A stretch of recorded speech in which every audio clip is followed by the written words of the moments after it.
Yeah. So hi, I'm just rolling into the studio. Hi. Let me. You know what? It's a little dead in here, so I think we should do some music. What is minimal house? How does that sound? Well, house is a type of thing that you can do a lot of, but I mean, let's go for it. See, just before you came on, I was going through making my rock playlists and Oh, okay. through Spotify, and having quite a lot of fun. Um, That's great.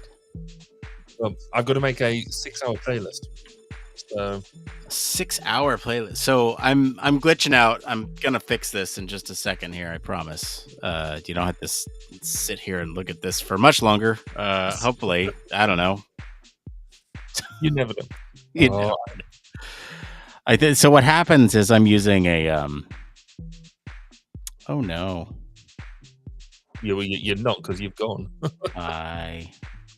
Oh, Bye. Yeah. Okay. Well, there's the OBS, and then there's this one, and then hopefully that should fix it. No more jittery. Yep, that's fine.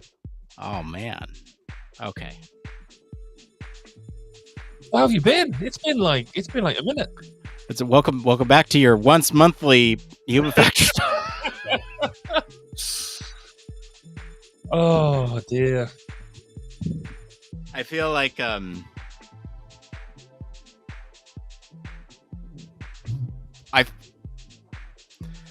feel like we should provide reasons, but the reasons have been I've had a busy day. And then Barry comes back the next week and says, I've had a busy day.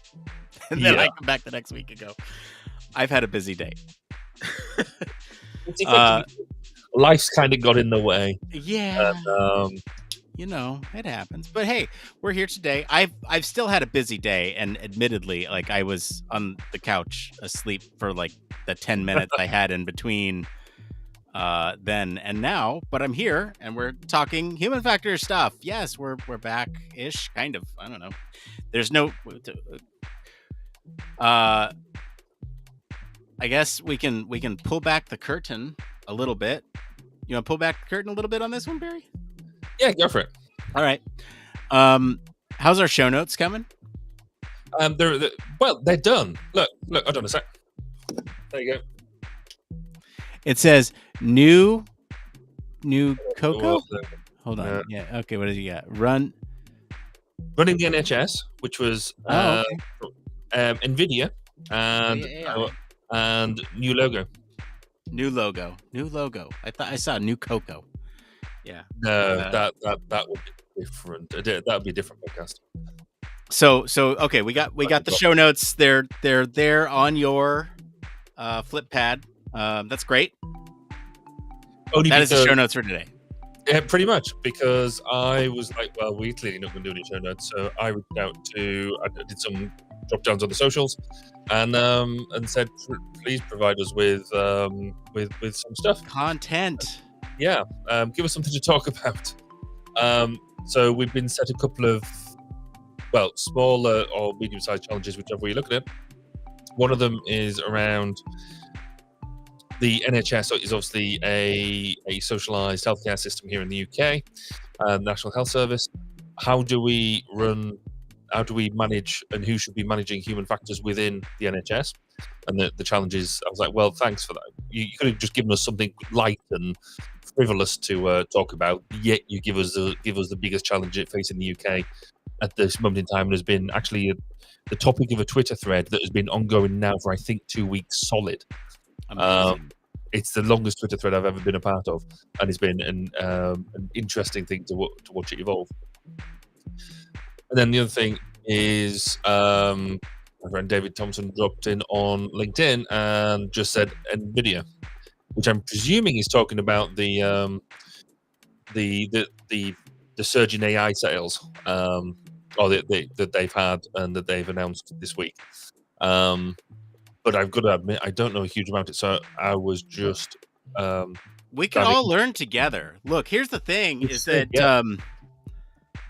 we've been busy, folks, and I don't have enough... Let me put this simply. I don't have as much free time as I used to to go through the news every week and find all the news stories in Human Factors News. I know that was something that a lot of people really liked, myself included. I stayed up to date on a lot of stuff in the field, and I feel a little disconnected, to be honest. So we could figure it out together. And so there's no structure for tonight. I want to call out a few things here. First things first, if you're watching us live or joining us live, thank you. We appreciate you being here. We'd love to hear from you, either in the chat. So please feel free to comment wherever you're watching or listening to this live.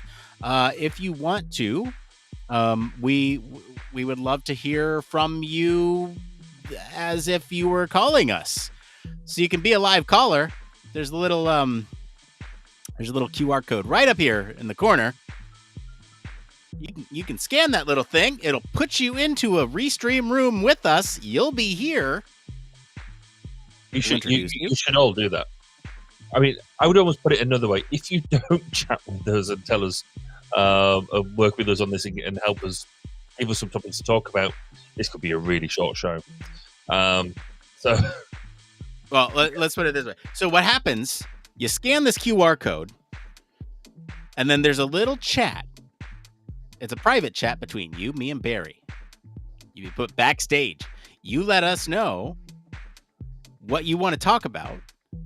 We'll find some way to weave that in. We'll keep you backstage. You tell us whether or not you want to be video on, video off, and then we'll bring you in, and you could pose your question, pose your comment.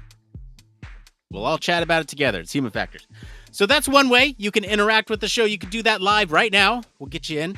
The other way that you can interact with the show is, of course, you can leave us a voicemail. That is another QR code right here. That is a link to our website. If you just want to shout obscenities into the void at us, you can do that right here. We'll listen to everything you send us. We may not respond. We may not put it on the show, but we'll listen to everything. So it's right there.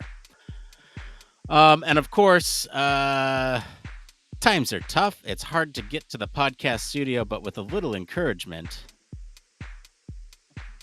we might get in a little more frequently. But that's neither here nor there. That's kind of outside of the bounds. Support us if you want to. But don't be shy. If you don't, that's totally fine.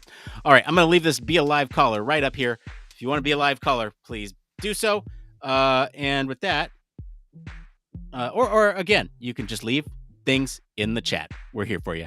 All right, looks like we got a chat here. We do, and they're so nice. They're so nice. Sorry for bothering you. Yeah, you want to read this one, or should I? Yes, sorry for bothering you. Which, I mean, that's a great way to start the thing. I want. Okay, they've got something. I want to offer promotion of your channel. Oh. Viewers, followers, views, chatbots, etc. The price is lower than any competitor. That's good that they've done the research to know that they're the lowest. The quality is guaranteed to be the best. Again, they've redone their research. Flexible and convenient order management panel, chat panel, everything you need in your hands. Huge number of custom settings. Go to them. It's like go to them. We're not going to promote them on the show. No, we're not. But thanks for the offer. Greatly appreciated. Like we need followers. Yeah, that might mean that people listen to what we do rather than us just talking into a bubble. Hey, I see. You know what? Hang on. It's actually. Hold on. This is fun. I have not actually checked our numbers in a while because we've been on and off here. And so I do want to know if people are still listening. I mean, I see people joining us live, so thank you for joining us live. I really appreciate that. That is fantastic. Thank you for being here. It's amazing. And okay. All right. Yeah, we still have listeners, which is kind of crazy. Wow. Obviously, numbers are down, but we still have quite a few of you out there who are listening to the show. So thank you. Thank you. Thank you for bearing with us. And the last episode we published was January 25th. And wow. Yeah. And was that I'm trying to work out how many have we only done one this year and this is our second? Or have we done more than that? We did one on January 11th, one on January 25th, and this is our third show this year.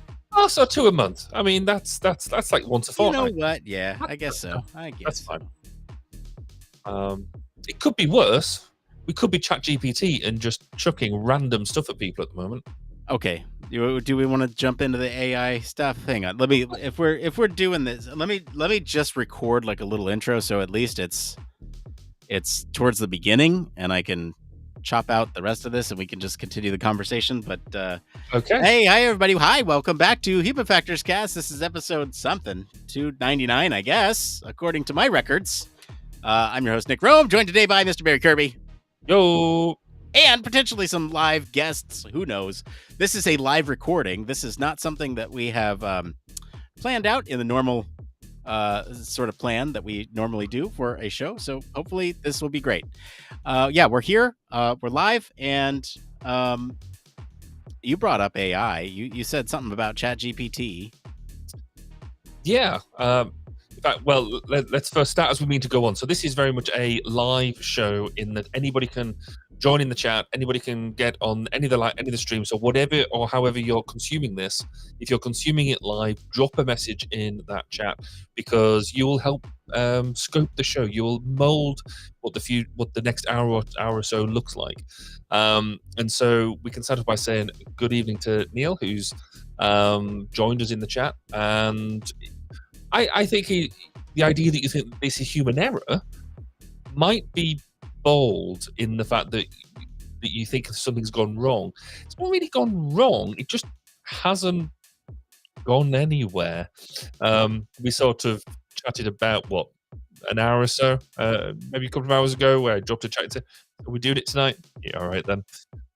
And here we are. No planning, no forethought. So we are trying and experimenting with new ways of doing things, seeing if we can be more dynamic and more thrilling, living by the seat of our plants and flying on Part the adrenaline. of the plan. Yeah, it's a new way of looking at things. Do you think I've got us out of it? Do you think that's convincing? Maybe. I think part of it. I mean, part of it is making the assumption that we come into our normal shows well prepared. True. Yes. And we don't always do that. We do that most of the time. But so let's talk about some AI stuff, because there's some embarrassing things happening in the AI world. I want to start with the Gemini stuff. Have you seen the Gemini stuff? Oh, I haven't seen the Gemini stuff. So, okay. All right. So I'll educate you. I'll send some stuff. There's some let me just say right-wing talking points that have been like AI is erasing white people from history. Okay, that'll do that. And this stems from good intentions, but this is human error. Okay, this is human error. So what's happened is Google Gemini, if you ask it to create an image of, let's say, a historical figure like the founding fathers. Okay, that's an example. Like, it won't necessarily do like George Washington or Thomas Jefferson. It won't do those. Okay.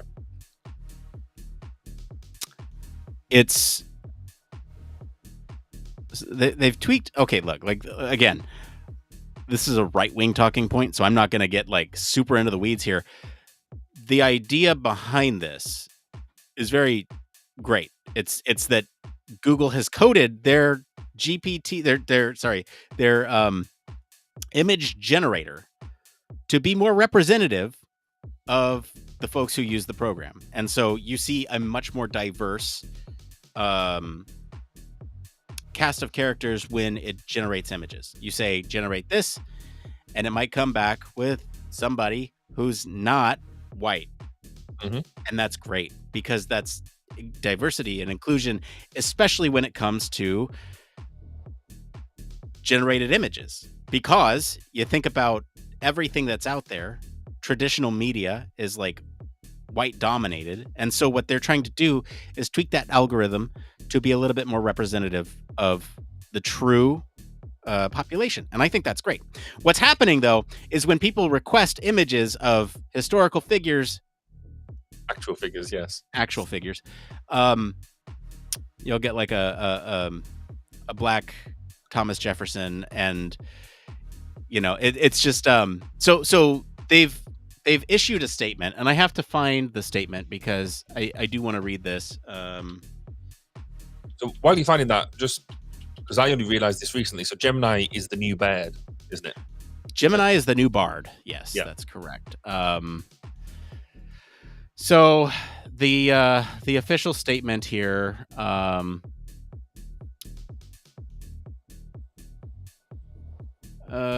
Geez, where's the official statement? Because I don't want to misrepresent. This is journalism.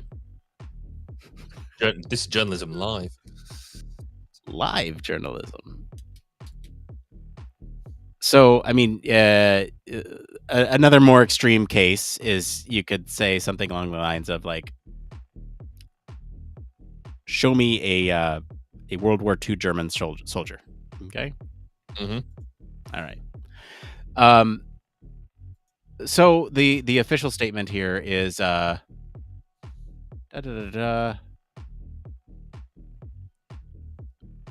looking for it, trying to find it. It's incredibly hard to find, actually. So if anybody has that link available, please let me know.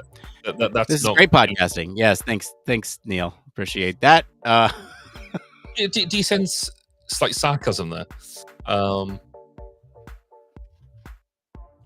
Okay, here it is. We're aware that Gemini is offering inaccuracies in some historical image generation depictions. We're working to improve these depictions immediately. Gemini's AI image generation does generate a wide range of people, and that's generally a good thing because people around the world use it, but it's missing the mark here. So, yes, I think... Fair enough. At least when things like this are happening, they're picking up. It's a bit like, so the other one that went slightly amok this week has been ChatGPT. One of our constant favorites to go back to. It seems to have had a bit of a minor meltdown where people would be conversing with it, and it just starts coming out with gibberish. Starts speaking Spanglish without any prompting. It just goes into it, and then this is where I think it's got some people slightly freaked out by suggesting that it's in the room with them. And so some of the messages that you read in the reports, it just starts shouting things like "happy listening" at you and things like this. So basically, they had lots of people started reporting it. So OpenAI have noted it as an issue. They haven't really said why it's done this, but they're monitoring it and they're looking at it. Some are suggesting that essentially ChatGPT has a temperature setting. Mm-hmm. It does. Yeah. So if it's low, it tends to behave really normally, rationally, blah blah blah. And if you set the temperature a bit high, then it can be a bit more, I guess, free thinking, a bit more diverse, a bit more unusual. And so people are suggesting, and I think this is guesswork, it's not an actual thing, that the temperature setting have been raised a bit.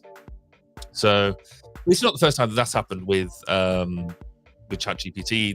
It's kind of happened before, and then they've raised it, they've reined it in a bit to make that work. So, but it's interesting to see that there's a number of AI tools that are trying to, or are breaking into the mainstream, are still having issues and bits of meltdown and things like that. So it makes you, certainly from our perspective, from an HM perspective, it does question, how do we know that when we're using it, it's actually giving us good output, or what we consider good output for what we want, and it isn't just basically giving you curveballs because it's going, either its temperature's a bit high or it's just going slightly off the rails. There's nothing we can do that except assume or look at the output that we're getting and being able to understand whether it's good stuff or not. Right. This would be a good time to check in. Are you still using ChatGPT in some of your day-to-day stuff? Like, because I know we had talked about. Yeah, yes. You are.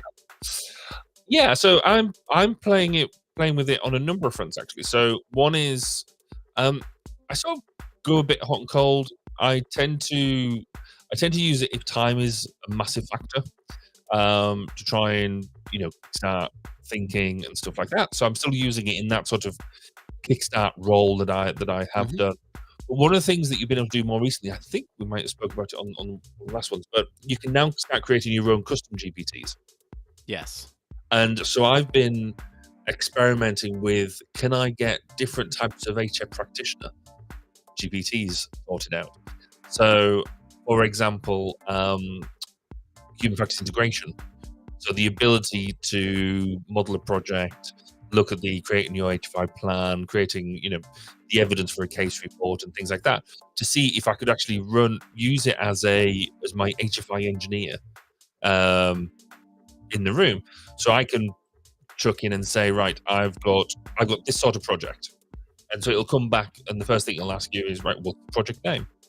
Who's the HFI lead?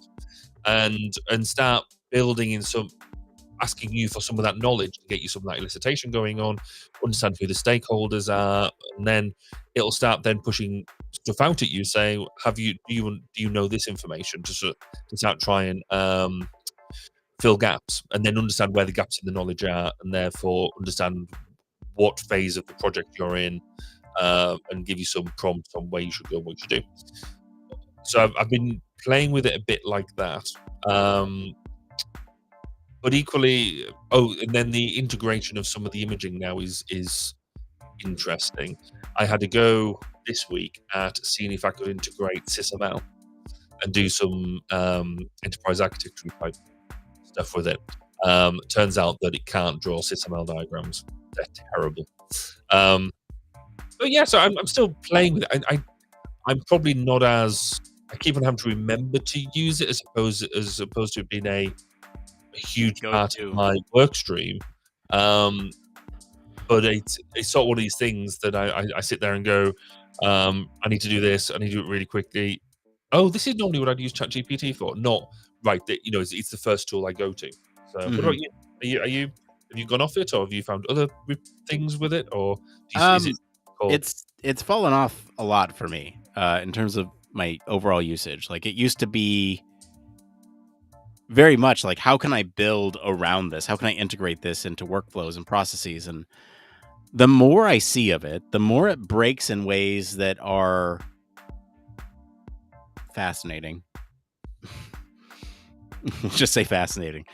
But I think because of its infancy, like, I'm still an early adopter. I'm still somebody who follows the trends and is doing active research into the AI space and is excited about it.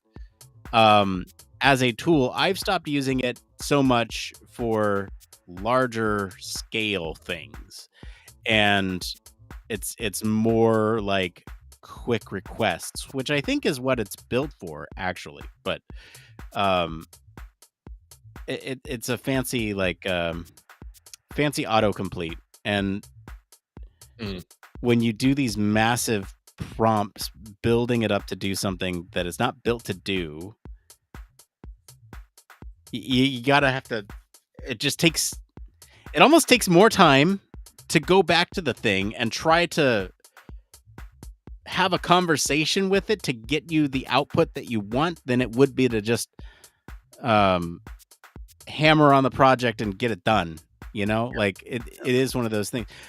You mentioned generation of like diagrams. Have you seen, since we're talking about the AI stuff, have you seen Sora? No, not yet. I've heard about it. I haven't explored it. Okay, so I think we can show these since they're AI generated, but what I should do here is here I'll go ahead and share some of this. So Sora, the idea behind Sora here, this article comes to us from MIT Tech Review. Sora is a video generation device and or a service. Not a device. It's an open AI tool, isn't it? It is an open AI tool, yeah. So this is kind of an extension of GPT, and you can see here this video is like a drone shot of this couple walking through streets of a city, and it's snowing outside, and it looks pretty convincingly real. Okay. That's pretty cool. Yeah, let's go through the list here. So this is another thing generated by Sora here. This is a little like cute kind of Pixar-y character playing with fire, candle melting. Okay. You got another one here. I'm not sure. Looks like the seafloor, maybe. What is this? Like a stylized seafloor. Yeah. Interesting. Okay. This is all done with prompting, which is actually really interesting to think about. That you put in a prompt and I'm trying to see some more stuff here. Some mammoths.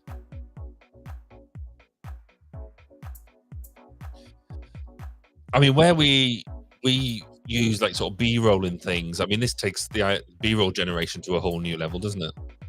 It really does. I mean, I'm quite impressed with this. I was also quite impressed with ChatGPT when it came out, and my impression has, like, it's still transformational. Like, let's not be. Yeah. I think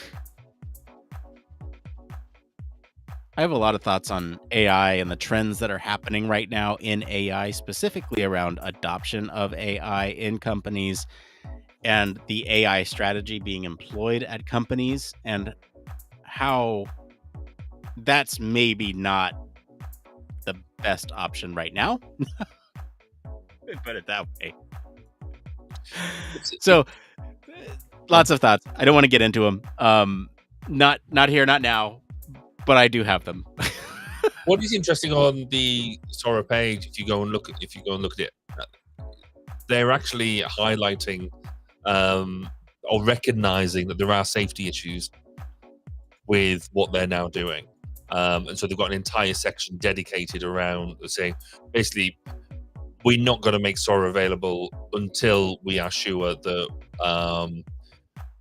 that it's safe to use. They're red teaming it with domain experts in areas like misinformation, hate, content bias, and so they're using red teaming approaches to test it and things like that. So it's good from that perspective that we're learning, or that they're learning about how these things can be deployed, how they should be deployed, and how to keep people safe while we deploy them.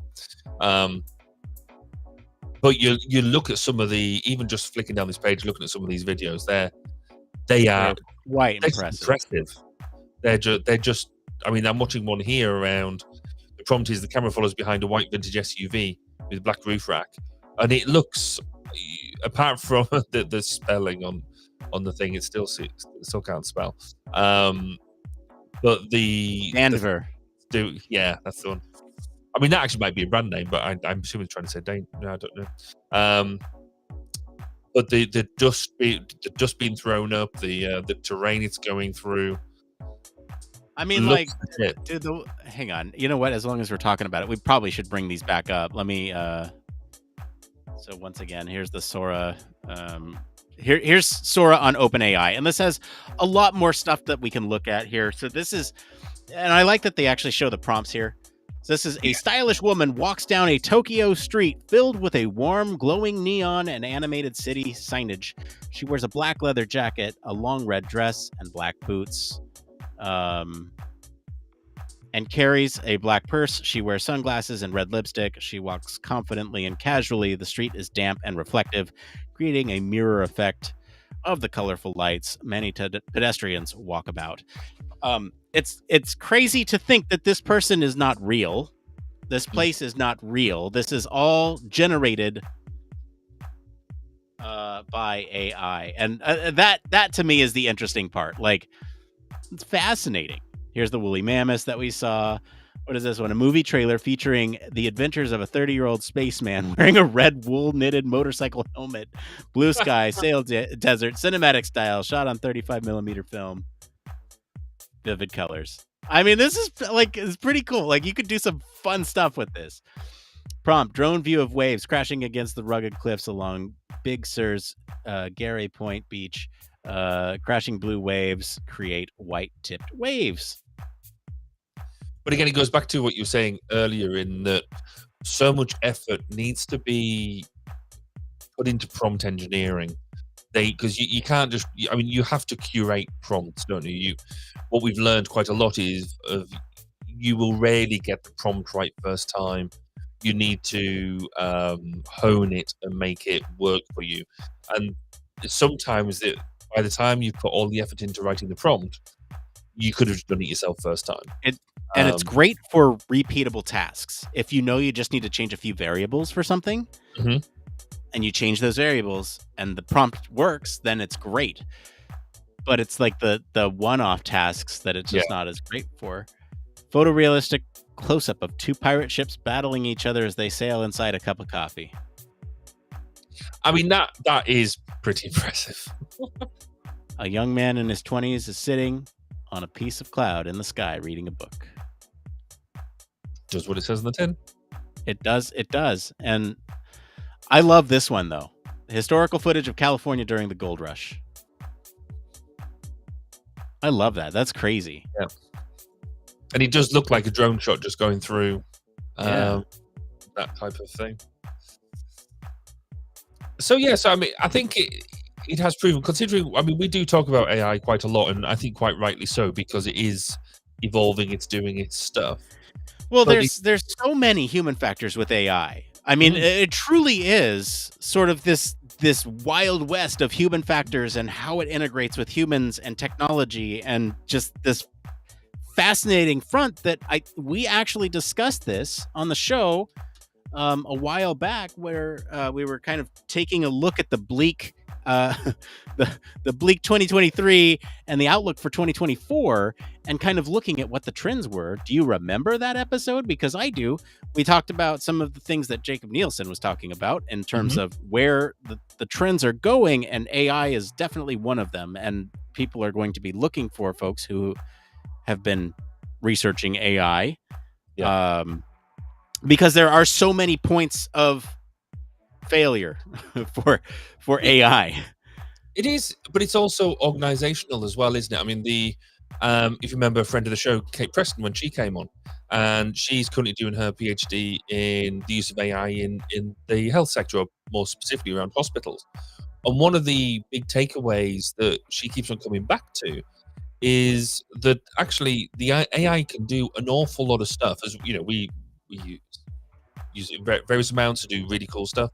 But unless the organization is ready to use it, then you're never going to exploit it to its full or anywhere near its full potential. You get pockets of people using it to maybe do, kind of what we've done in the past, like do generation of scripts, generation of, largely not, I'm not going to call it inconsequential, but when you consider the power of what it could do, we still going to do in some quite mundane things. And unless the organization is ready to actually adopt some of this stuff, we're nowhere near it. The other big winner in the AI thing, actually, which we've never really talked about, is the chip companies behind it, and that's come to the fore this week with Nvidia. Their stock price jumped 16% this week, and this was suggested on LinkedIn by my good friend David Thompson to talk about it. And literally, I'd put the prompt on LinkedIn saying, "Right, we're having a chat tonight. Give us some topics to talk about." He literally just come back with Nvidia exclamation mark. So I went back to him and said, "What about them?" And it wasn't until I then did a quick search, and he was like, "Actually, they've had a massive cost boost."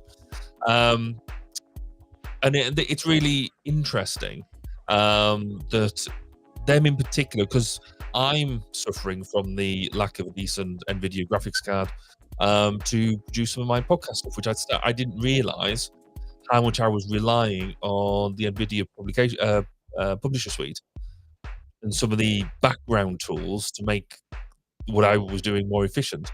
And now I've got a new desktop box that is a small form factor, so I can't get a full-size graphics card in there. I can't get a decent RTX graphics card, therefore I can't use half the NVIDIA tools. It's just really, really interesting seeing how that has flown through. So NVIDIA is one of the big chip makers who are benefiting from this surge in artificial intelligence, because we need powerful processing chips to push some of this stuff out.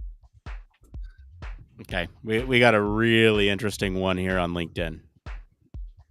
Oh, thanks, Trevor. Yeah, no, that's Trevor. fair. So right, Trevor let's Dobbins, again, good friend of ours, and I recently interviewed him on 1202. He's asking thoughts on how to use AI in defense behind the firewall. So the biggest, actually, there is lots of work going on in the UK defence side of things.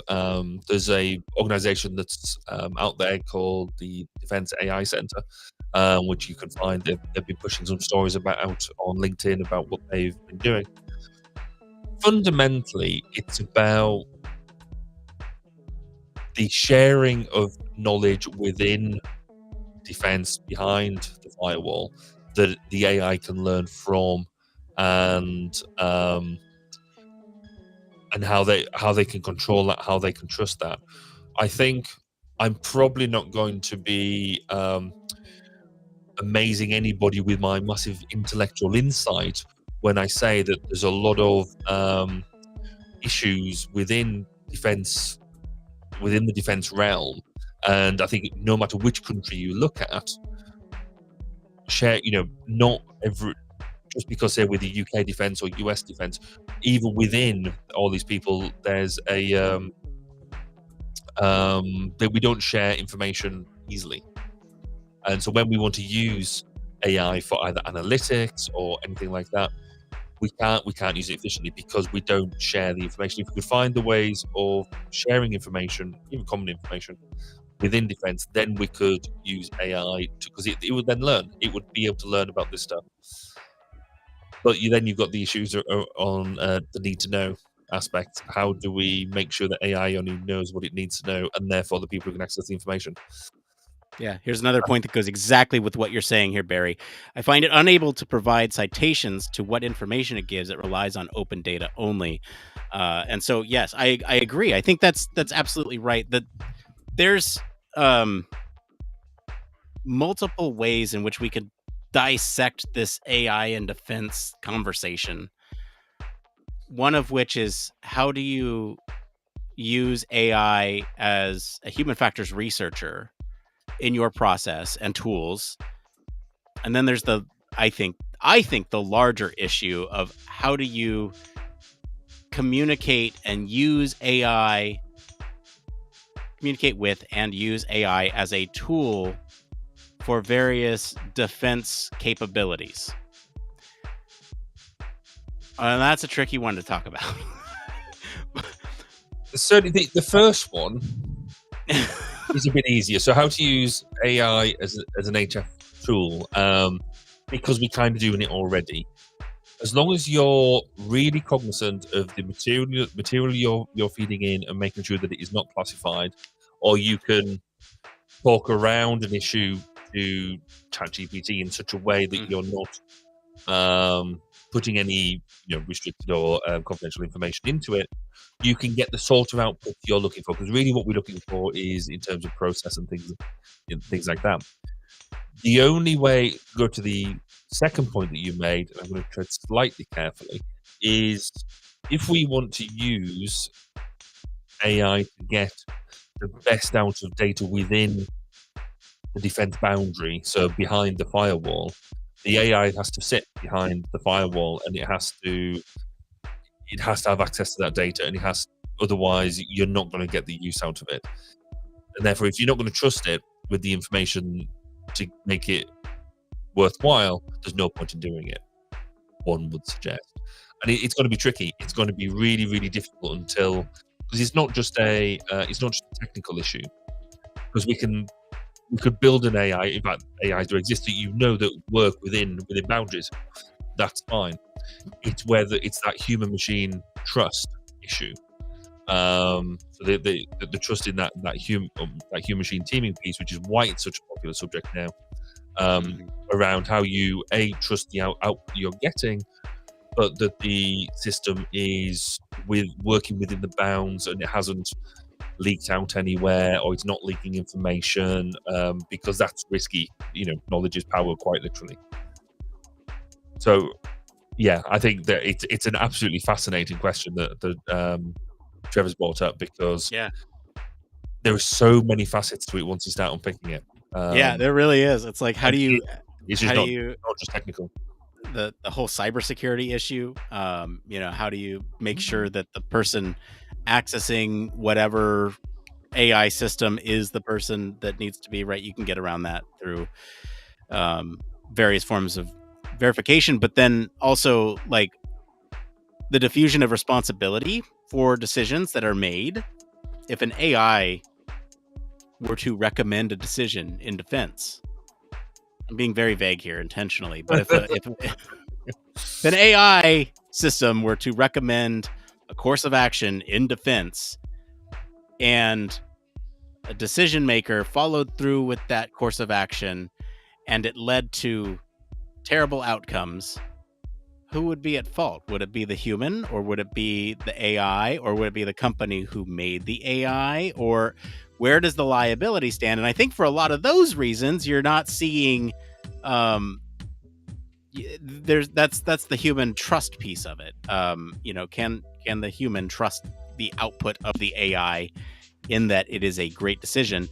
Are there things that the human has knowledge of that the AI system does not have knowledge of, that sort of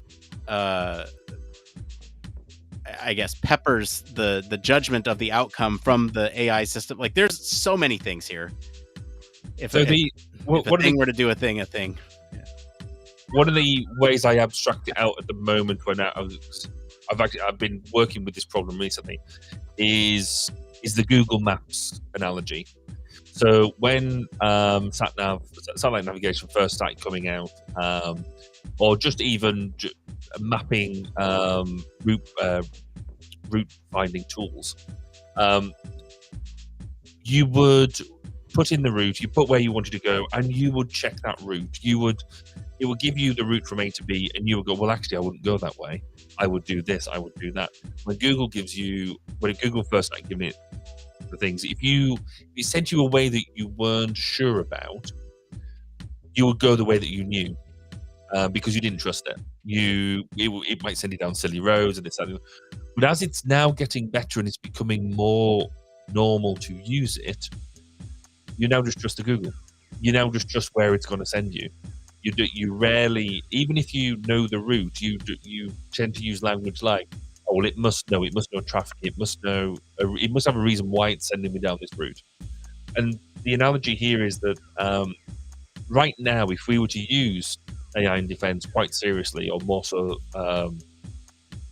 than, say, we are at the moment, you're going to have that bit where people, quite right, are not going to trust the new technology. They're going to check it. They're going to back it up. They're going to drill into, right, why did you give me that answer? Why have you made the decision that you've made? Fast forward 5 years, 10 years maybe, and we're then into that situation of what you were hypothesizing on was, it spits you out an answer, go do this, and you don't challenge it. You just say, oh, it must have told me to do it for a good reason. That's why we're using these tools. It's to speed up decision making. It's to do this, that, and the other. This system told me to go and do this, so I've gone and do it. And you could have some quite significant consequences. It's going to be interesting. It's going to be quite the ride. Oh, it's so fun to talk about defense and skirting the issues, and yeah. Good questions. I'm trying to work out whether we can dive into that deeper with it without me losing my security clearance. I don't think we can. I think we've kind of short of me losing my job. But I think it is going to be an interesting 5 or 10 years, because, like I say, the technology is pretty much getting there. It's now the human issues that we need to deal with. Yeah. And also things like it not having meltdowns. I know there's at least in I can't say what the training. I do know that there's like already AI awareness training.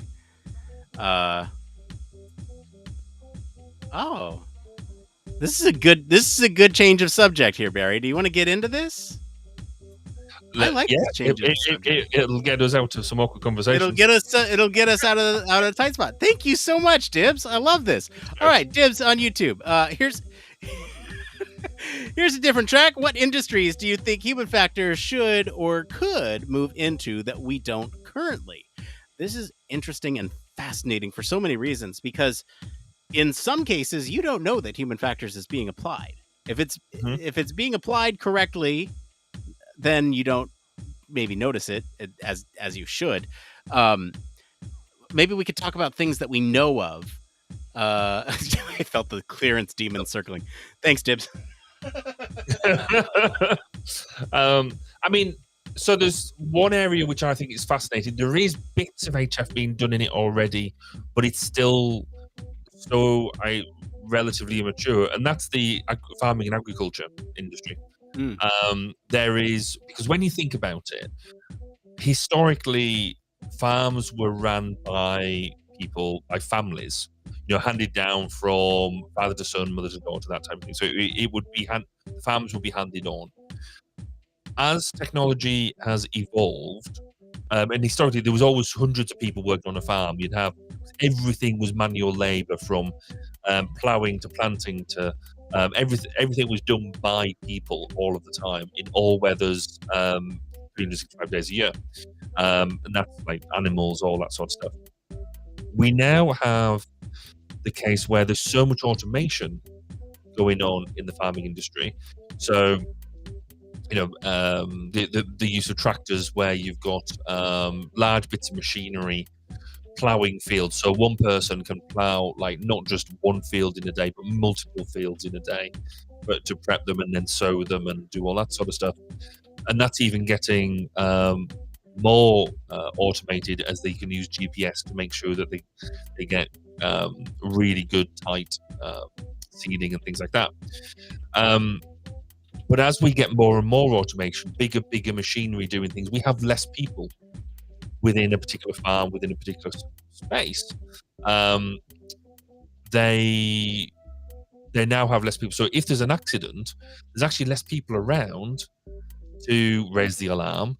It's harder to get help to people, and typically the accidents they have, because it's involving big dangerous machinery, blades and crushing things and big bits of metal, the injuries tend to be quite severe. So there is some research going on. So I did a interview on 1202 with a PhD student called Jill Boots, who's done work into this historically, and because of that interview and listening to one of her lecturers, a lady I believe called Amy Irwin, researching in this area, I just find it thoroughly fascinating. And then Dibs has come back in the chat saying they've spoken to farmers about this. It is one of the most dangerous injuries, but it's hard to get the message across. It is cultural as well as anything else. And I think that's true because, again, going back to the point I made at the start, where it's their family businesses. They're family businesses that are handed down. So the training hands down. It's not like there's very or comparatively few people go, when they're growing up, just randomly go and buy a farm and start farming. It's something you're born into. And so there's all of the issues that has when it hands down. What's your thoughts on the farming industry, Nick? Are you a burgeoning farmer in I'm not a burgeoning farmer, but I am pro human factors in agriculture. We've actually done an episode on this. I believe it was like close to 200 that we talked about smart farms, and that was a fantastic episode. I really enjoyed so much that I remember it. That says a lot. It's an interesting discussion because you're right. There's, with all this automation going on, how do you get the farmers involved in, or even farm hands involved in process and improving those process, and for safety reasons, for usability reasons, X, Y, and Z. I think that's really interesting. To answer the original question, I think there's a couple other industries that I actually really feel passionate that human factors could benefit from. The first thing that came to my mind was legal. Okay. Yeah. Expand. Okay, so how many times have you read like a terms of service or gotten a legal document or something and nothing is clear? All the Um, time. th- Yeah. there could be like a ton of. I'm just thinking about making things easier for the end person, like understanding what the consequences of not paying this thing is, or what happens if you don't show up to court, or making court process easier, Hmm. making law easier to understand, not only for those who participate in judgment and witness and testimony, but also for defendants, everybody involved. I think there's so many opportunities with legal that, Yeah. from lawyers to attorney, like everybody who's involved in this process, there's so many things going on that human factors could really have a huge impact on. So that's the first thing I thought. And I also, construction is another one that I thought of, but it's great to see in the comments here. Dib said, you know, construction is the one that I'm trying to break into at the moment. So that's great. I'm glad you're trying to break into construction, because construction is another thing. You can imagine the safety of not only the tools and the equipment that they use on site, but also the process and procedure by which the project managers of a construction site start to organize all that stuff. The other thing that I immediately thought of, Barry, and I'm surprised that you didn't bring this up, is environmental conservation and sort of the human factors of green energy and climate change and all those things, right? So I think you actually had an effort on this a while back. How's that effort going? Is it still an ongoing thing? Maybe you could talk a little bit about that. Yeah, so the whole issue around climate ergonomics is still ongoing. We've got in fact, I've got a PhD student about to start with me to study support for episodic thinking and climate change. So there is definitely work going on around that, and I'm working with Professor Andrew Thatcher from South Africa, part of the IEA, and we're currently writing a chapter of a book on climate ergonomics and how we can do something with it. So yes, the climate thing that's possibly why I didn't think of it straight away, because I kind of think I'm already there. But then I would. So yes, that is definitely going on. But again, it's one of these things, and that links to one of the other areas that I would like to see human factors get more involved in, and that's just government in general, government decision making, and government delivery. Policy, yeah. Absolutely. The way that we get elected representatives to see, hear, and represent people, their constituents, etc., etc. I think they could do with a healthy dose of understanding user engagement, understanding how work is described, work is done, all that sort of stuff. I think is something that the government could do a lot more of and would benefit from.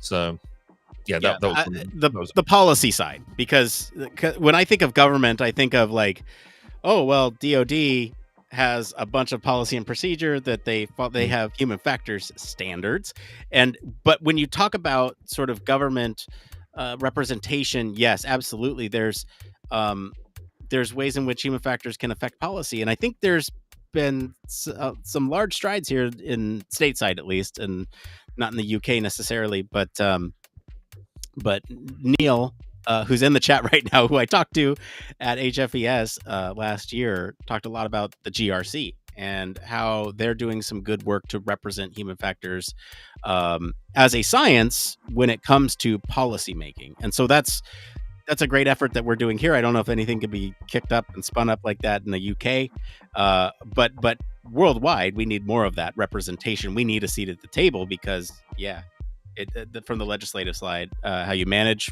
with them and how the legislative side should function more is what Neil says in chat here. I also want to, since we're talking about Neil, he made a funny here, and I laughed. I have to call attention to it. Other industries that human factors could be influential, or what was the original question? Impactful to, is commercial or recreational submarines. like 2 episodes on that. Yes, you're not wrong.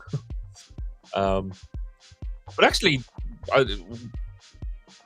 one of the big takeaways from that was around legislation again, was the fact that recreational submarines are not regulated in any way, or in any meaningful way that meant that this could happen. So, yeah, it's regulation is everything.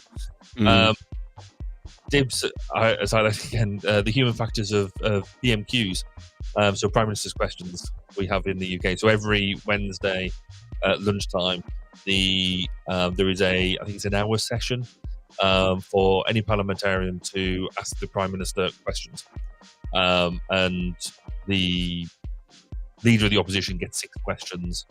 The leader of the SNP, I think, gets 2 questions.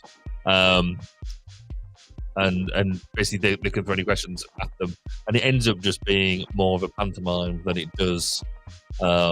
You get meaningful answers, or you don't even really get meaningful questions. It's stuff that is people trying to make headlines out of it. So yes, probably avoiding the human factors element of that is probably a good idea.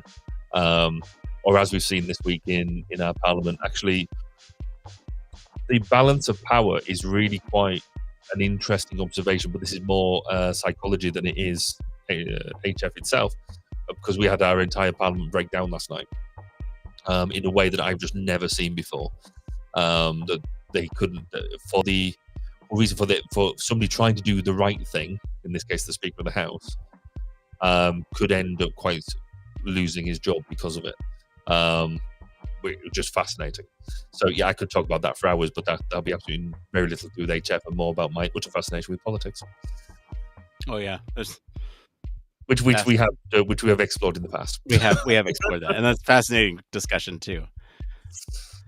Oh man, that's a good topic. I'm trying to think of other areas in which those are the 2 that immediately stuck out to me, was the climate ergonomics and the law. And I think those stuck out to me because it's not immediately apparent if work is being done there, especially from like a consumer side of law. Like, I don't know, you get all these like it's tax season. So you get all these tax forms. Like, what do I owe? You know what I owe you. Why is all this, like, that's half policy, half law, half like... but then the law comes down when you don't pay it right. So I'm just thinking, like, there's got to be anyway. Well, so those are the things that I thought of. But some of the stretch things that I thought of, but I know are being considered, is like education or ed tech. And I know we've breached this, and I know there's work being done in that space. Maybe I just bring it up because I'm fascinated by it and would love to learn more. But I think there's really some roadblocks when it comes to like children's human factors that are mostly due to experimental IRB regulations and stuff. So you can't like test processes and procedures without going through an IRB, and because they're a protected population, the risk of engaging in an experiment has to be outweigh the. And so when you're experimenting on a child, and education is at stake, it's like test what is versus something else. And the risk is that the something else intervention is going to make the child worse off than if they had just continued on. And so that risk has to be mitigated in as many ways as it can be. And so because of that, I think there's probably not as much research done in the education space. But that's another interesting one to me, is like, how can we use human factors in education and outreach? I was thinking, what about the music industry? So people playing musical instruments. I mean, I've seen, so my son is doing learning drumming at the moment. Drumming is very loud, therefore it's not necessarily great on the old hearing. And should he be wearing ear defenders when he's drumming because it's very loud? But also posture when you're sat at the drum kit, or you've got your brass instrument of choice slung around your body, your guitar. When you're sat at the piano or the keyboard, are you sat at the right height, and all that sort of stuff. Yeah, as I started unpicking it, they're mostly physical and what you call like traditional ergonomics.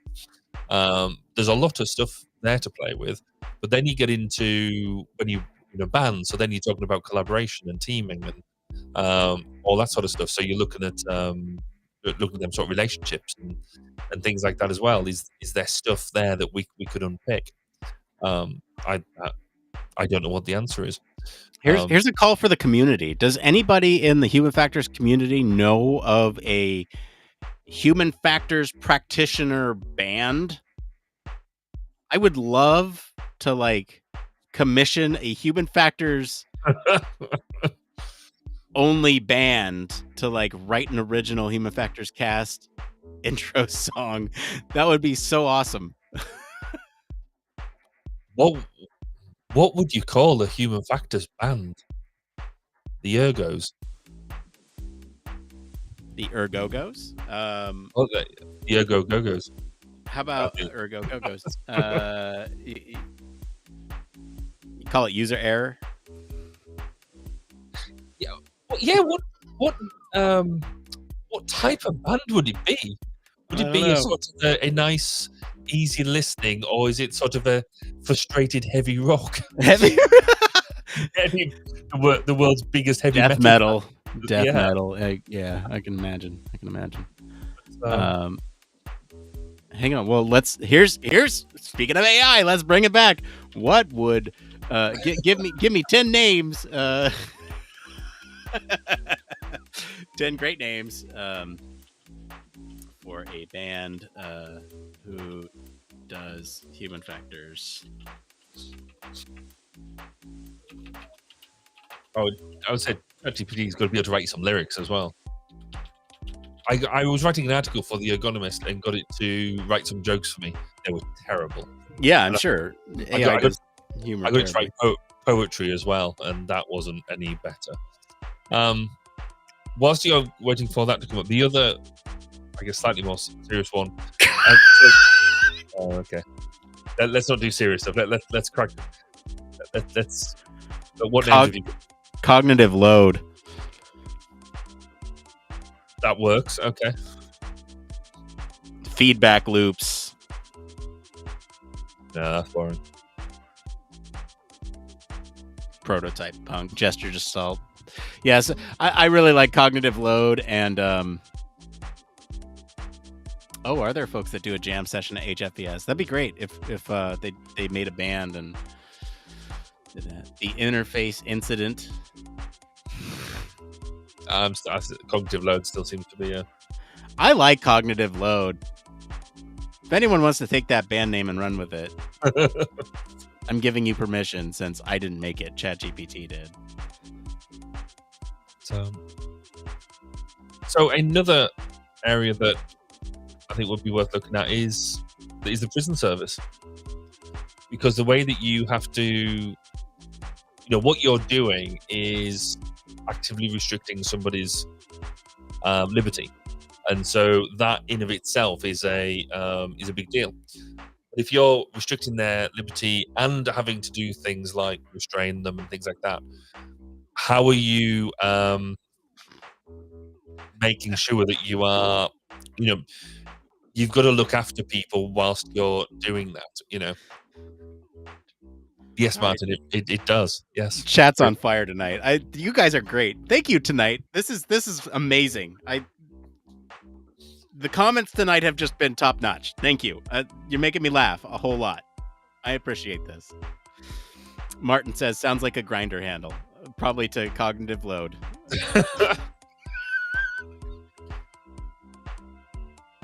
Which reminds me, Martin, yes, I am coming up next week. We need to pick a day next week to get together. Just had to throw that out there for public interest. Except Wednesday. All right, so yours...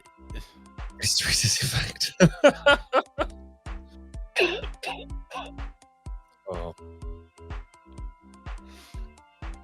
We've been doing over an hour already. Do you realize that? I do. Yeah. No, it's great.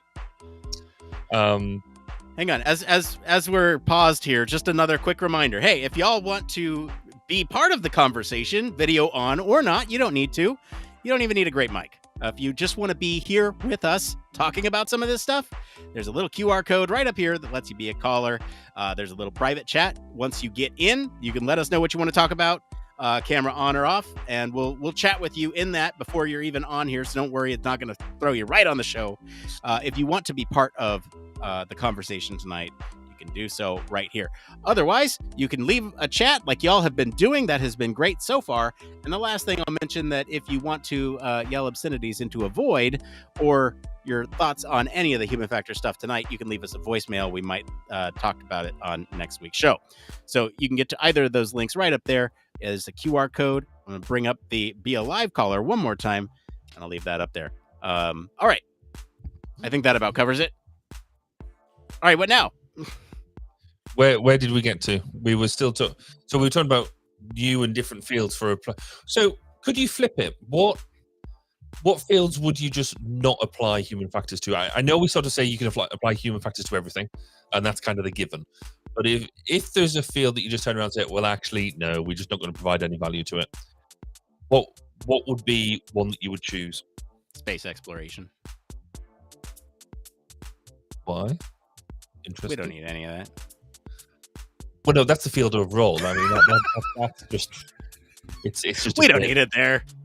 No, okay. That was a sarcastic remark. I'm sorry, it didn't land. I don't know. Let me think about that for a second. Let me think about if we were to eliminate human factors from any industry, what industry would we eliminate it from? Is that pretty much? Pretty much, yeah. And nobody would notice the difference. Which is, I think, slightly different. So there's, in fact, you could argue with most things that people don't notice the difference. I'll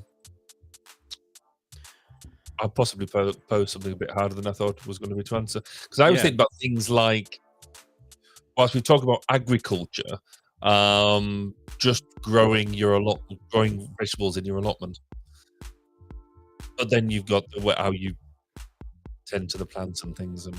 Let me rephrase your question just a little bit. Go on then.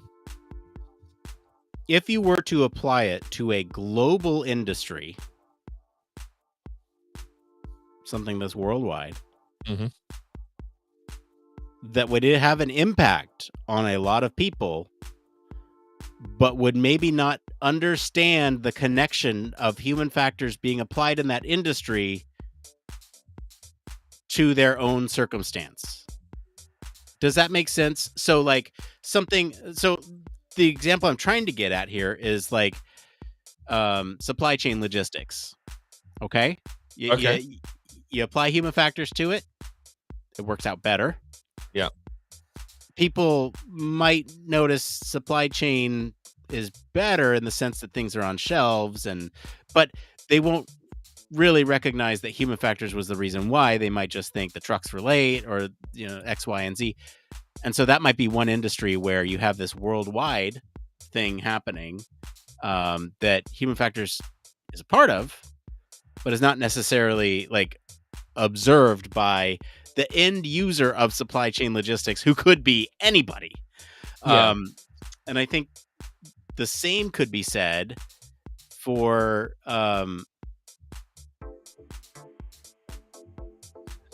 isn't that true? I mean, I would throw that back and say, isn't that true of anything that we do?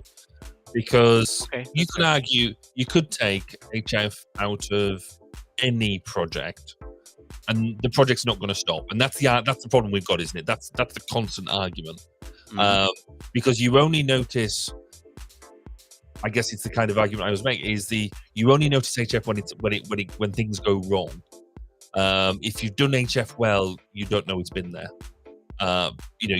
Nobody goes, oh, that was such a beautiful interface to work with, unless you're an HF UXer. Is really interesting. Because now that we're playing around with this, there's lots of examples, I think, exactly like the one you just described, that we make it better but would still go ahead without us because it has done for many years. Cheese production. But if you're producing cheese in a factory, then we're down to factory thing. If you're producing cheese just in your own back garden type of affair, you'd have to have a big garden, obviously. That's interesting. Esports. I saw esports too, and I'm wondering how, because UX is done in games, maybe not as efficiently as it could because of the gaming industry, but engagement. I've thought about engagement and like media as a human factors issue as well. And I tie engagement and media together. I know they're separate. Mm-hmm. But I bring them up together because media is built off of engagement or consumption of their output. It is more entertainment now than it is true reporting. At least that's my feeling on it.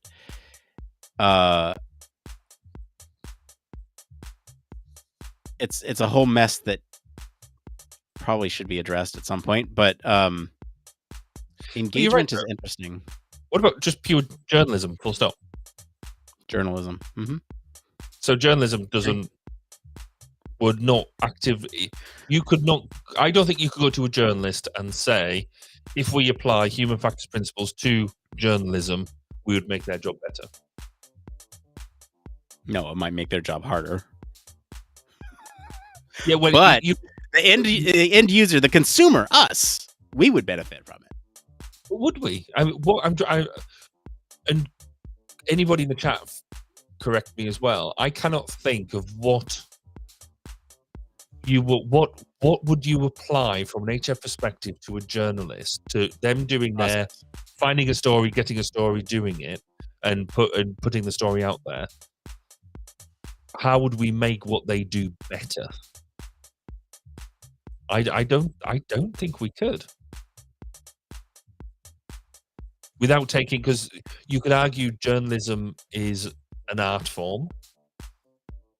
Therefore, okay, I like that. So Dibs has just come up with the error side of things. So there is right. So if they get things, do we add things in there for their fact checking to make sure that they're not telling? I mean, God forbid that we ever suggest that journalists tell lies. Training. The software that they use, that's true. Yes. So if they're using word processors and search techniques and all that sort of stuff, you're right. Yes, usability and UX. Training. Yes. Okay. Yeah. Training. Journalistic integrity. I'm still trying to get down to that bare bones of their job, though, of them going to squirrel out they've got the smell of a story. They go and do research. So how they do research, we can make the research more efficient, I guess, their research processes. Because they need to do the fact checking, they need to do all that sort of stuff. How they obviously when they then put the story together, then they use the software and things like that. So that's something. So yeah, you've all just quite happily shot my my idea out. This is a great discussion. I love this. More of shooting Barry down, please. This is that is. Well, I then used the idea of journalists because it's artistic. Therefore, would we improve artists? I absolutely think you can improve artists' work by applying human factors. Exhibit 1, traditional ergonomics, a paintbrush. Can you make a paintbrush more efficient by applying ergonomics to it? I think the answer is yes. I think an art station, yes. The output, maybe not so much, but the output is a product of the input that went into it. And so if you're using tools to assist in your artwork. But I've never seen on Amazon that Bastion of Truth. Everybody sells ergonomic chairs. Ergonomic pens. I've never seen, I don't think, an ergonomic paintbrush. All right, let's look for it. Le- Let's do a live search. Let's do a live search.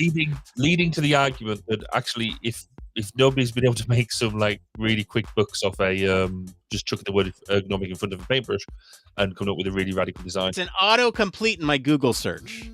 Of course it is.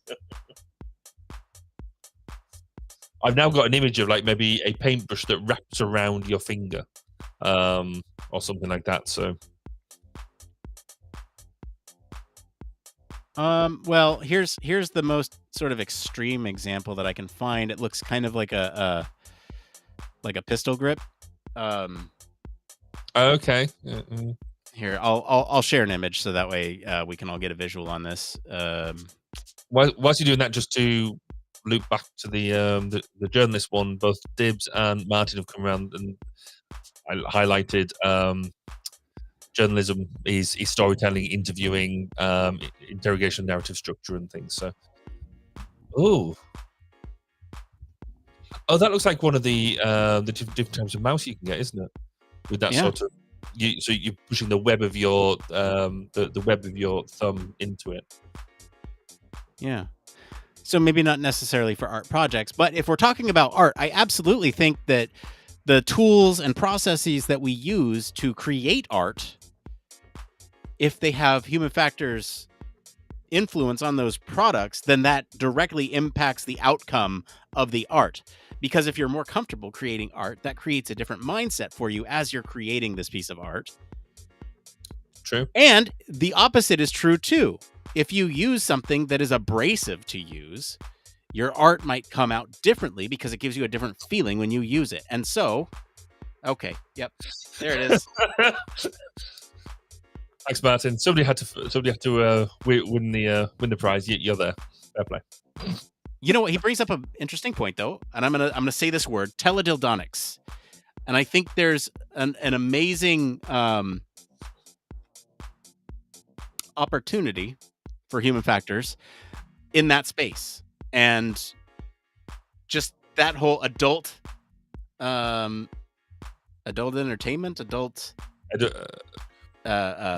products. Yes.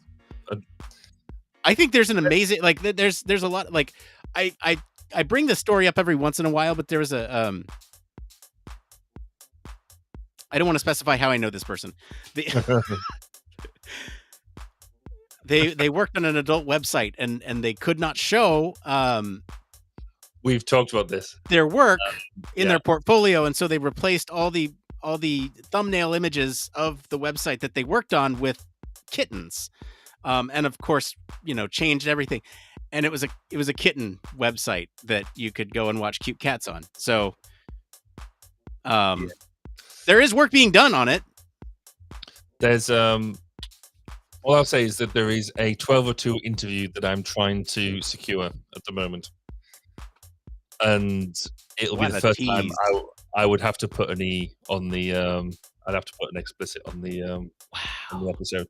In fact, because I just think it's fascinating, and I think I saw a this sounds really bad. So I think on YouTube, all about well, it's YouTube. It's probably fine. About user testing. That was just that I was like, that's just brilliant. That's exactly what we're doing. I would love to do like a conference paper on this and go and present it at like EHF 25 or something. Probably would have not like past president anymore. I don't bring the whole organization disrepute. I just think it would be interesting. Yes, exactly that. Neil, just the use of quote is very apt. But yeah, so if that, how can I say, if that comes off, that sounds very wrong. If this interview happens, then I'll let you know whether we actually get to publish it or not. It'll be fun. Okay, so we've found a lot of industries. I say we were talking about stuff before Martin took us off at a tangent.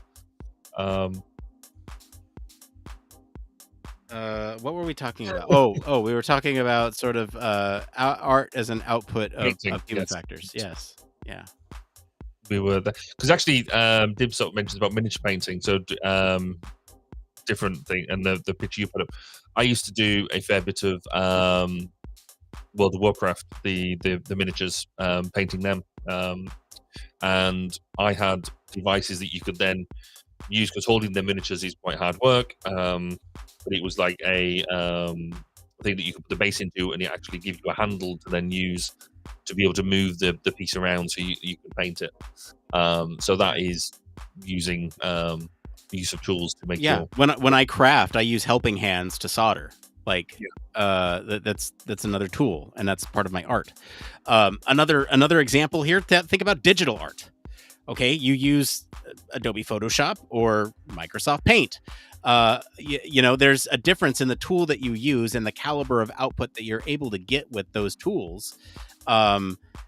Which is why when you look at some of the Microsoft Paint drawings, and it's like, wow, that's really impressive that you did that in Paint.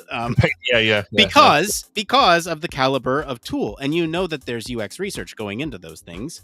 And so I would argue that there's some fundamental human factors principles being applied to those tools as the artist is using those tools to express themselves.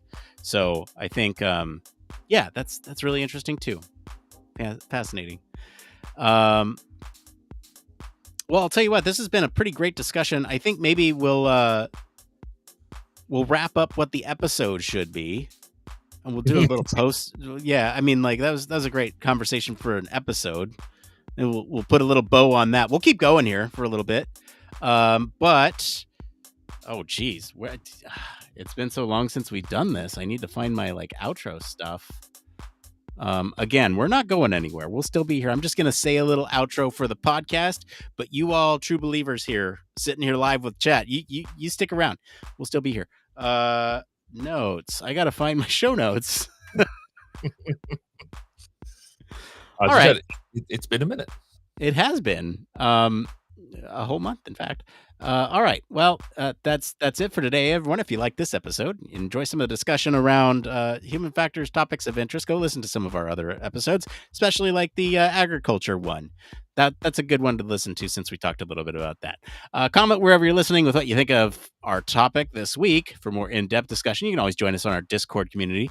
Visit our official website, sign up for our newsletter, stay up to date with all the latest human factors news. Find out about it as we do. If you like what you hear and want to support the show, there's a couple things you could do. 1, leave us a 5-star review wherever you're watching or listening. Tell your friends about us. That truly helps the show grow. And 3, if you have the financial means to, and don't mind us being gone every once in a while, there's a little, you can support the show on Patreon. As always, links to all of our socials and our website are in the description of this episode. Barry Kirby, thank you for being on the show today. Where can our listeners go and find you if they want to talk about teledildonics? That's going to be the future episode, hopefully. But you can find me talking to interesting people in the human factors community, and we've actually got episodes up this year. It's amazing. You can go and find us at 1202podcast.com. And if you want to come chat to me personally, then find me on all the socials, Baz_K, and other variations on that. As for me, I've been your host, Nick Rome. You can find me across social media at Nick_Rome. If you want to tune in for a little bonus conversation, go and find our full discussion on YouTube, Twitch, any of the streaming platforms, LinkedIn as well. We're going to talk a little bit about some of the AT&T, T-Mobile carrier outage that happened today. So go check that out for a post show. I said, as for me, and thanks again for tuning in to Human Factors Cast. Until next time, it depends. Okay, wrap the episode. Great. Yes, this is a great point. Did you see this happen today with the AT&T, T-Mobile, Verizon outage? I've got no idea what you're talking about, so no. So this was a U.S. thing that was caused by a solar flare, and a lot of the U.S. carriers went down this morning. And what's interesting is that a lot of the telecommunications are built on top of these networks. And so I actually got an email at work today saying, hey, a lot of our colleagues are out because of AT&T. And, just be aware that if you can't reach somebody, this is probably what's going on. So, Neil echoes, it was bad. So this is actually brought up by Gregory in the chat. I want to make sure I give credit where credit is due. Is there going to be a discussion about the AT&T outage that happened today? Yeah, it was actually, like I said, nationwide, multiple carriers, affected a lot of different things. I'm on, my internet is based on T-Mobile. And I wasn't impacted. I don't know if that's just my region, but the like I unfortunately still had a full day of work on I had to do. So as far as we know, it wasn't a cyber attack. It was the official statement is a solar flare. Let me see if I can find an official statement from. That's what they tell everybody. Although you did have other things trending today on X, formerly known as Twitter, such as "Leave the World Behind." The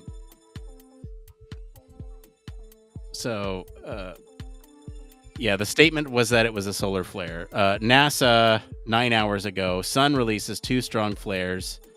But it is interesting, that isn't it? Our reliance on comparatively few structural networks, and that can be affected by things that are just so out of our control. So it's like everybody uses, for navigation, use GPS systems. That's why one of the reasons why the European side and the UK side is trying to create their own versions of GPS, because if the American GPS system goes out, everyone's shot. Nobody can do it, because it's not just as simple as you can't get from A to B. But so much is reliant on the GPS system. Yeah, here's the official statement. This is from NOAA. 2 major solar flares, effects on cellular networks unlikely. Well, whoops. Although I think was this. While solar flares can affect communication systems, it's highly unlikely that these flares contributed to the widely reported cellular network outage. Okay, so this is actually okay. The plot is thickening here. Are we uncovering something here by using journalism? Maybe. That's scary. But I'm gonna keep digging. If not, let's bring back conspiracy theory, because that's awesome. Let's see here. But again, because solar flare does appear on a number of risk registers now that it didn't previously. So, and as we do more and more in space and get a better understanding, because there's other risks out there that we don't necessarily think of because we don't see it, but like the whole space junk thing, there is that much junk in space from old satellites and things like that that we're just not taking account of anymore, which is crazy. Have you found more shizzle? I'm searching AT&T outage. Why? Ask ChatGPT. I bet ChatGPT has a theory. Let's see here.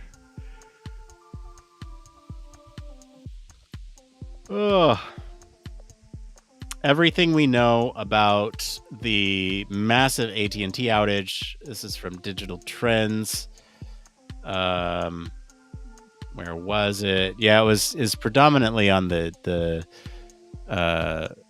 East Coast, but into the middle of the country as well, and then Southwest. So I'm kind of isolated up here in the Pacific Northwest from this incident. Let's see here. Why? Does it say why?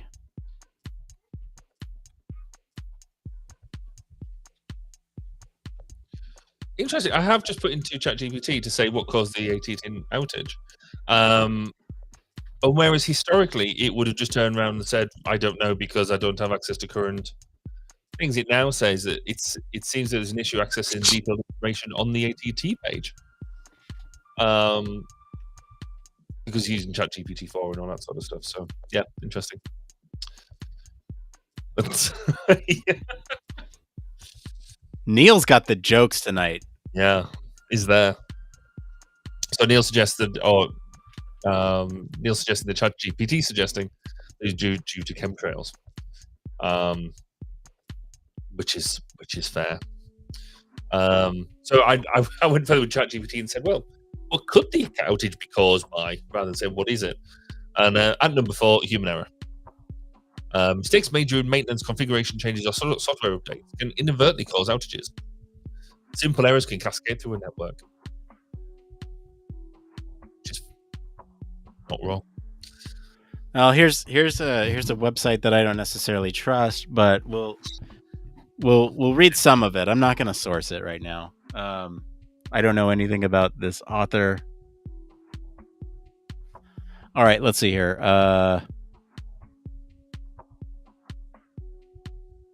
You have White House National Secretary, a security spokesperson, John Kirby, told reporters the FBI and the Department of Homeland Security were looking into the outage.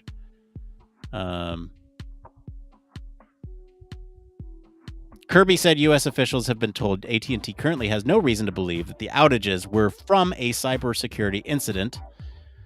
He added that the Department of Commerce's communications were affected, but the extent of that disruption was not crippling. The FCC said on social media it was also investigating the outages, had been in contact with AT&T. Let's see here.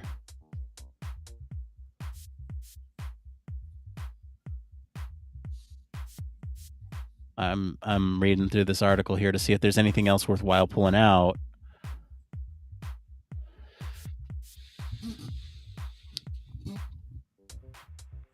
Yeah. FBI, Department of Homeland Security, and FCC looking into this matter. So I saw somewhere solar flare, but you can't believe everything you read on the internet. So who knows?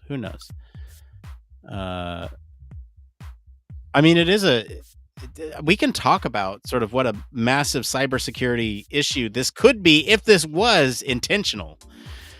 Because you think about what this has done, or what this can do.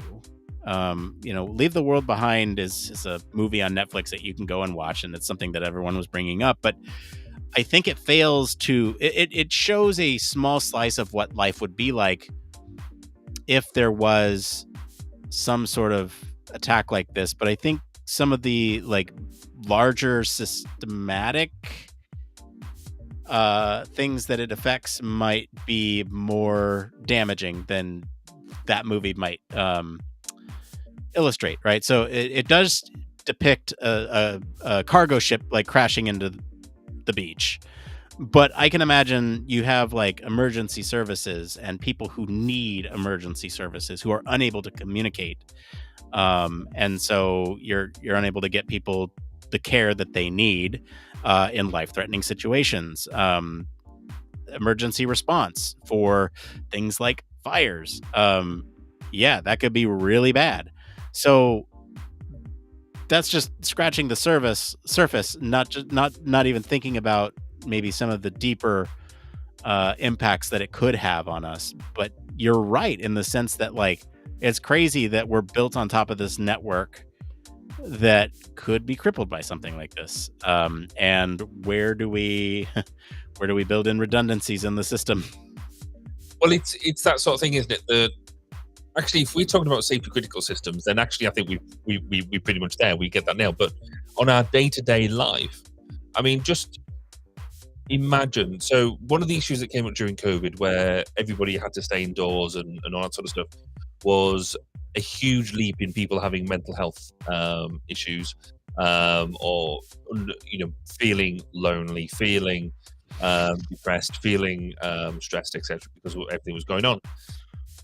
Could you imagine if you lose through EMP or something like that, all of your social media, you lose all of the accessibility, the access to information that you're used to.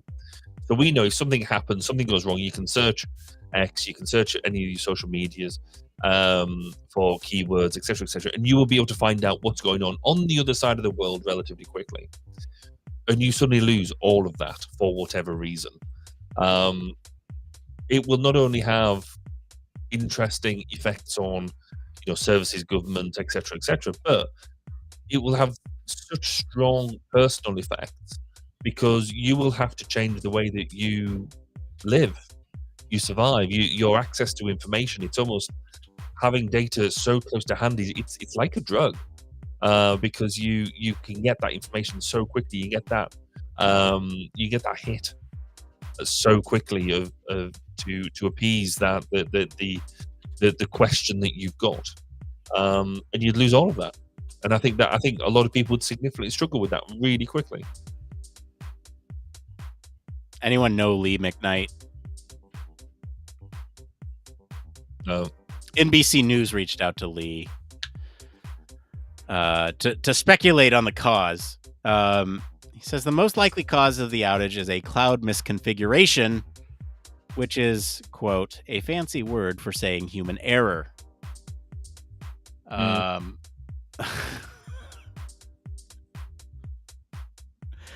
So yeah, Neil brings up a great point here in chat. We become addicts. There would be massive information withdrawal. Yeah. I think so. Absolutely. We're searching for information on this show live. This is it. I mean, we wouldn't be. I mean, let's face it. We wouldn't be able to without the structures and technology in place. We are talking in real time, a few thousand miles apart, halfway across the world. Yeah, I mean, we've never met face to face. Yeah, we're good friends. We share information, all that sort of stuff, and we can have this real time chat with access to the same sources of information because we've got access to the internet. You won't be able to make that happen. So we can easily talk about stuff, find the same source of information, and then produce an opinion on it. Which you just wouldn't be able to do, 15 years ago, 20 years ago, you just wouldn't be able to work in this way. And the whole the information withdrawal piece, I think, is absolutely true because people now make a big deal of going on a holiday, you going somewhere where you can't get mobile signal. So you cannot be tempted to try and get the information off you. It's not just the sake of saying, I want to go somewhere and I'm going to leave my phone at home, or I'm going to do something. You have to go somewhere that will forcibly stop you from being able to access all this information. And we have to have that in our lives now. I'm not too bad. If I know I'm going on holiday, I can leave my phone down. I cannot leave it at the side of the bed or whatever. But I know there's many people who just can't do that. You wake up in the middle of the night, you have to check your phone. You first thing in the morning, before you brush your teeth or go to the loo or anything like that, you have to go and check the phone just in case somebody's messaged you in them 6 hours. You were asleep, and then they were asleep at the same time as well. So chances are they haven't messaged you. But the world might have changed rapidly, unless it's me. That's true. Yes, I do message you in the middle of the night, and I apologize for that, but I try not to. My phone's on silent, so I don't. This is interesting because I'm happy to have my phone beside my bed. I have it on silent because I use it for my alarm, but I don't feel a need to check it in the middle of the night. I will quite happily turn over. I mean, I'll pick up my Kindle. My Kindle. Oh, this is interesting. Let's have this conversation because I absolutely do feel that urge, but only when I'm thinking about something that I need an answer to get my mind to stop racing. Do you do that? No, I don't. I tend to, if it's severely bad, yes. But then I'll have got to the stage where, when you're tossing and turning, you can't sleep. I think if I can get myself to do it, the solution to that is to get up, go downstairs, maybe get a glass of water. And if you need to search something, yes, go and do that. Then I wouldn't necessarily do that in bed. What I would more likely do is pick up my Kindle and read my Kindle. And read my book to try and get myself back to sleep. I don't tend to try and chase that sort of stuff down. It's not often I wake up with that sort of that thing buzzing at the back of your head where you're like, I must try and work out what this is. My one kind of half solution to that is if there is something like that I'm thinking I must do something about, I will write that down. And almost it goes into the sort of the to-do list of must look at this in the morning. Mm-hmm. But equally, I know a lot of people who just couldn't do that. That you must go and look at it now because it's buzzing in your head. Yep. I get that maybe once a week where I go to bed and I'm trying to sleep, and I'm like, oh, I need an answer to this thing. What is that thing? It's got to be a thing, like, or I think about something that I hadn't thought about during the day, and I'm like, got to get a resolution on this before I go to bed. But we've also become. I was trying to work out a model of this the other day. We become, in our consummation of information, we become multi-layered, and this isn't in an academic sense. This is if you're watching a movie, do you scroll your phone at the same time? So I was sat watching the what's the new Marvels film? Is it the Marvels? The Marvels. Yeah, it is. That one is. That's what it's called. Which is the first time I'd seen it. I thought it was really good. I was sat there with my wife and my children, and they were all on their phones whilst they're watching film, because they could look up bits of whatever and all this sort of stuff. But they're heads into their phone and watching the film at the same time. And I was there going, actually, I'm watching the film, and I'm going, actually, you're missing all of this stuff, and they weren't. They were still being able to judge in the information, but from both sources. I'm like, right. Whoa. It's funny because my wife and I will sit there watch a movie, and I have two modes. I'm like watch a movie mode and watch other things mode. Like watch. I guess it's like watch storytelling versus watch, like trash TV. Like Love Is Blind is back. So excited. But the movie mode, I very much like sit, I watch, I respect, it's art. Not that the other stuff isn't, but you're right. Like my wife will sit there and she'll like look up people on IMDb. Where do I know this person from? And she's still getting everything. But she's doing that live in the moment. And I'm like, that's a post TV task for me, or post movie task. That is a classic for us, because I'll be sat there going, oh, what was that person in? And it's a rhetorical question, because all I'm sort of suggesting is we recognize that they're a famous actor and they've been in something else. But my wife can't deal with that. She has to then a couple of minutes later she'll say, oh, they were in this. This is what we know them from. Yeah. I was like, I didn't actually really want to know. Yeah, you're right. Yeah, you're right. But that could have waited. You didn't have to from your viewing experience. And then there's very much the other like flip side where I'm watching like reality TV or something. I mentioned Love Is Blind. There might be like a slow episode or something boring, or like I need to get through it just to say I've gotten through it and to see how it resolves. And if it's slow or boring, or there's a storyline that I'm not interested in, I'll pull out my phone and maybe check something while I'm getting through that part. It's kind of like just a distraction to get through that part that is like hard to get through, but I wouldn't do that, I don't think, for a movie or TV show. I'd pause if I needed to do that, because my mind doesn't work that way. It is interesting seeing how people will analyze and process multiple sources of information, and we are so much more used to it now than we ever have been.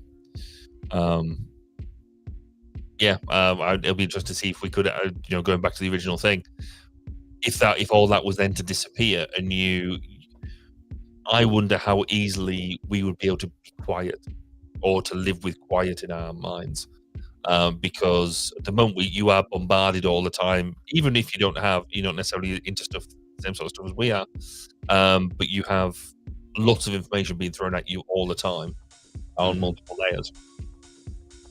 If all that was to disappear, how would you deal with it?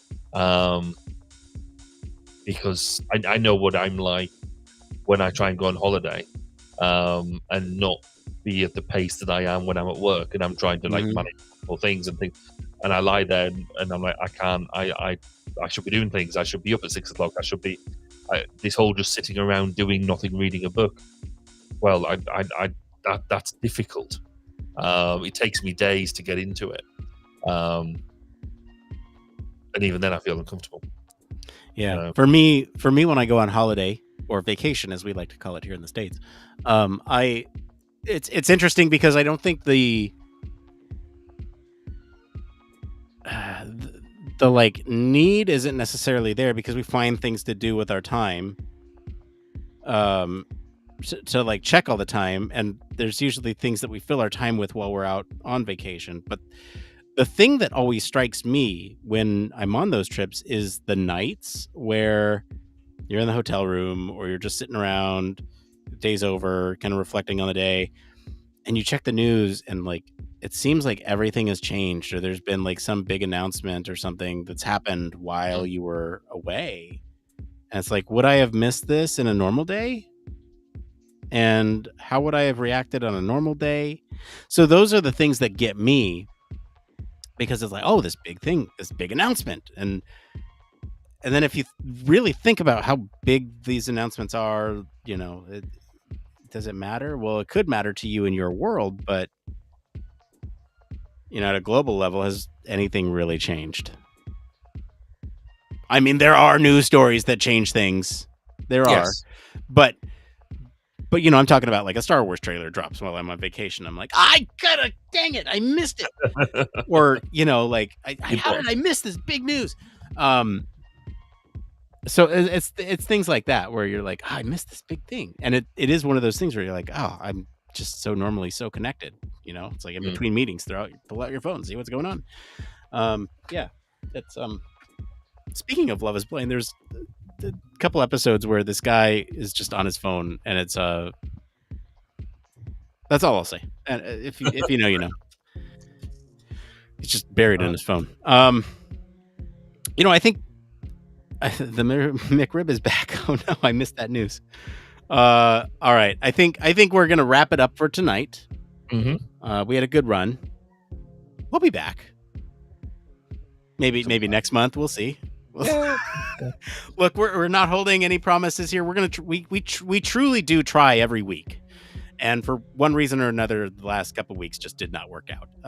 And so we will try every week. And if we're not here next week, we'll try the next week, and we'll always give you a little bit of heads up. If in the meantime you want to leave us a nice little voicemail that says, you guys are doing great, and it's okay that you're gone for a little bit. We'll be here when you get back. You can leave us a voicemail right here. I'd love to hear all of your voices saying, it's okay. Yeah. We still love you.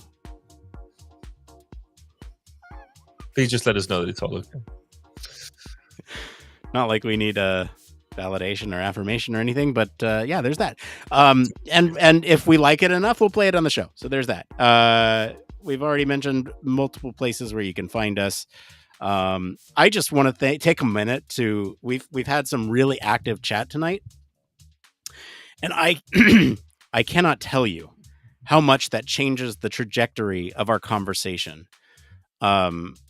When we're able to react to chat, when we're able to take your comments, incorporate them into the larger discussion, bring a variety of voices to the table that maybe are, Barry and I can't represent just by ourselves. That truly makes the show something special and is one of the main reasons why I love doing this. So please join us next time we do this. We'd love to have you. And if you want to be on the show, maybe work up the courage or leave us a voicemail. We'd love that. You don't even have to say who you are if you leave a voicemail. You could just voice your opinion. If you want a voice changer, I got programs. I could change your voice. If you want to leave something kind of controversial, you could do that too. Anyway. All right, we'll go ahead and end there. Thank you all so much. Barry, anything else you want to say, plug before we get out of here? No, the only thing I'm going to do now is go to bed because I'm really tired. Yeah, all right. That's awesome. All right, everyone. Thank you for joining us. We'll see you next time. Bye, everybody. Bye. Bye.